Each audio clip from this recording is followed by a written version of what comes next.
ગાંધીનગર શહેર કોંગ્રેસ અને એનએસયુઆઈ દ્વારા વોર્ડ નંબર 2 ના વિસ્તારોમાં લોકોની સમસ્યાને લઈ અને ઉગ્ર વિરોધ પ્રદર્શન કરાયું। મોટી સંખ્યામાં કાર્યકરો એકત્રિત થયા અને કલેક્ટરને આવેદનપત્ર આપી તાત્કાલિક નિર્ણય લેવાની માંગણી કરી હતી।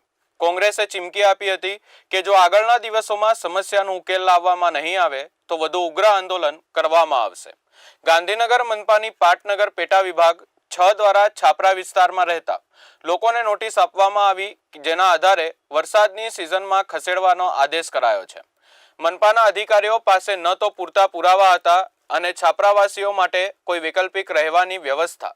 કોંગ્રેસે માંગ કરી છે કે ચોમાસું પૂરું થાય ત્યાં સુધી છાપરામાં રહેતા લોકોને કોઈ મુશ્કેલી ન પડે તેવી યોગ્ય વ્યવસ્થા કરવામાં આવે।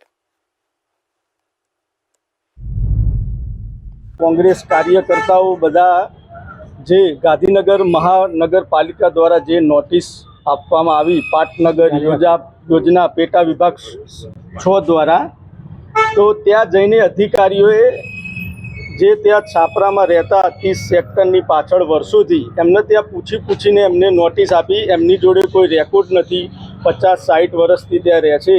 અધિકારીઓ જોડે રેકોર્ડ નહીં હોવા છતાંય ત્યાં જઈને પૂછીને કે તમારું શું નામ છે એ નામ પૂછીને નોટિસ બહાર પાડી છે અને ત્યાં એમને તાત્કાલિક ધોરણે ખાલી કરવાનું કીધું છે। અત્યારે અમારી એક જ માંગ છે કે ચોમાસા પૂરતું અત્યારે અમને વૈકલ્પિક કંઈક રહેવાની સગવડ કરી આપે એવું અમે માંગણી કરીએ છીએ।